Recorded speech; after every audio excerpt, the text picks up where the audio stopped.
Pernah kepikiran nggak sih, gimana caranya kita semua di seluruh dunia bisa sepakat kalau 1 meter, ya panjangnya segitu, atau 1 kilogram, ya beratnya segitu? Hari ini, kita bakal bongkar fondasi dari semua ilmu pengetahuan. Gimana cara kita mengukur dunia di sekitar kita dengan benar? Pertanyaannya kedengaran sepele ya, tapi jawaban di baliknya itu yang menopang semua gedung pencakar langit, semua smartphone yang ada di kantong kita, bahkan misi keluar angkasa. Tanpa kesepakatan ini, semua itu nggak akan ada. Oke, jadi dalam beberapa menit ke depan kita akan mulai dari yang paling dasar. Apa itu pengukuran? Terus kita kenalan sama alfabetnya alam semesta. Kita intip juga trik ilmuwan buat ngebuktiin rumus. Sampai akhirnya kita belajar soal seni mengukur dengan presisi. Sebelum kita melangkah lebih jauh, ada dua kata kunci yang perlu banget kita pahami. Anggap aja ini kayak kata benda sama kata sifatnya dalam bahasa fisika. Pertama, ada yang namanya besaran. Ini tuh ya pada dasarnya, apapun yang bisa kita ukur dan kita kasih angka. Tinggi badan kamu, suhu kopi pagi ini, atau kecepatan mobil di jalan, itu semua adalah besaran. Tapi, angka doang itu nggak ada artinya kan? Kalau aku bilang tinggiku 175 apa? Sentimeter, inci. Nah, satuan inilah yang ngasih konteks dan makna ke angka tadi. Satuan itu ibarat nama keluarga buat sebuah nilai. Nah, ini nih bagian yang menurutku paling keren. Ternyata, semua fenomena fisika di alam semesta ini bisa dijelasin cuma pakai 7 huruf dasar. Inilah yang kita sebut besaran pokok, atau ya alfabetnya alam semesta. Coba deh lihat ke 7 besaran ini. Cuma 7 ini loh, panjang, massa, waktu, dan teman-temannya. Dari partikel paling kecil sampai galaksi paling gede, semua deskripsi fisik yang bisa kita buat itu asalnya dari kombinasi 7 pilar fundamental ini. Mereka ini kayak legonya alam semesta. Oke, kalau 7 tadi itu hurufnya, berarti semua besaran lain yang kita tahu, kayak kecepatan atau gaya, itu adalah kata-kata yang kita susun dari huruf-huruf itu. Makanya disebut besaran turunan. Karena ya diturunkan dari kombinasi besaran pokok. Contoh gampangnya gini, kecepatan itu kan cuma jarak alias panjang dibagi waktu. Tekanan yang kedengarannya ribet, itu sebenarnya cuma gaya yang bekerja di suatu luas. Semuanya nyambung lagi ke 7 besaran dasar yang tadi. Terus gunanya apa sih tahu semua ini? Nah, salah satu trik paling kerennya adalah kita bisa ngecek rumus fisika itu benar atau ngaco, bahkan sebelum kita mulai ngitung. Caranya? Pakai yang namanya analisis dimensi. Bayangin aja dimensi itu kayak jenis dari suatu besaran. Panjang itu jenisnya L, massa itu M, dan waktu itu T. Analisis dimensi ini fungsinya persis kayak spell check atau grammar check buat rumus. Biar kita nggak nyampur aduk apel sama jam, gitu.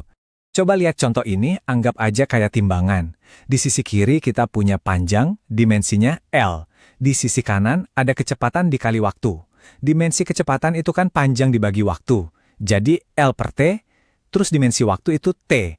Nah pas dikaliin, T yang di atas sama di bawah saling coret kan? Sisanya apa? L, kiri L, kanan L. Seimbang. Artinya rumusnya bener. Ini alat cek yang ampuh banget. Oke, teorinya udah mantap. Sekarang kita turun ke dunia nyata. Gimana sih cara kita beneran ngukur besaran-besaran ini? Yuk kita intip beberapa alat yang biasa dipakai. Gini, nggak semua alat ukur itu sama. Buat ngukur panjang meja, ya pakai penggaris cukup lah. Tapi kalau mau ngukur tebalnya selembar kertas, wah kamu butuh mikrometer sekrup. Intinya, milih alat yang pas dengan presisi yang tepat itu kuncinya buat dapat data yang bagus. Ngukur massa pakai neraca kayak gini tuh bukan cuma sekedar taruh, baca, selesai. Ada prosesnya, ada seninya. Mulai dari mastiin neracanya pas di angka 0, sampai sabar geser-geser bebannya biar seimbang. Tiap langkah ini penting biar hasilnya akurat. Tapi ini dia kebenaran penting dalam sains. Nggak ada yang namanya pengukuran 100% sempurna. Pasti ada aja sedikit ketidakpastian. Bisa karena alatnya, bisa karena cara kita ngelihatnya, atau bahkan getaran kecil di lantai. Nah, tugas seorang ilmuwan itu justru memahami dan memperhitungkan semua kemungkinan kesalahan ini. Nah, karena pengukuran itu nggak pernah sempurna, gimana dong cara kita melaporkan hasilnya secara jujur? Disinilah kita masuk ke aturan main terakhir yang, wah, ini penting banget, aturan tentang angka penting. Angka penting itu intinya adalah cara kita bilang ke orang lain, aku yakin sama pengukuranku sampai segini loh. Misalnya kamu ngukur pakai penggaris, dapatnya 25,3 mm. Angka 25-nya itu pasti kamu lihat jelas. Tapi angka 3-nya itu kan hasil taksiran kamu. Nah, ketiga angka itulah yang disebut angka penting. Ini soal kejujuran ilmiah. Aturannya ada beberapa, tapi gampang kok. Intinya, semua angka yang bukan 0 itu penting. Terus, 0 yang kejepit di tengah, kayak di 301, itu juga penting. Paham aturan ini bantu kita buat baca data dari orang lain dengan benar. Nah, pas kita lagi ngitung-ngitung, ada satu aturan emas. Bayangin aja tiap pengukuranmu itu kayak mata rantai. Kuatnya sebuah rantai kan tergantung mata rantai yang paling lemah, ya kan? Sama, hasil akhir hitunganmu nggak boleh kelihatan lebih presisi daripada datamu yang paling nggak presisi. Kutipan ini benar-benar ngerangkum semua obrolan kita hari ini. Pengukuran itu yang mengubah kayaknya sih segini jadi faktanya segini. Ini adalah langkah pertama untuk benar-benar paham dan pada akhirnya bisa mengubah dunia di sekitar kita. Dan ini meninggalkan kita dengan satu pertanyaan buat direnungkan.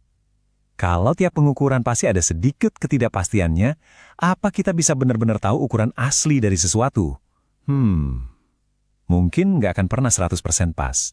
Tapi, justru usaha tanpa henti buat jadi makin presisi inilah yang bikin ilmu pengetahuan terus maju.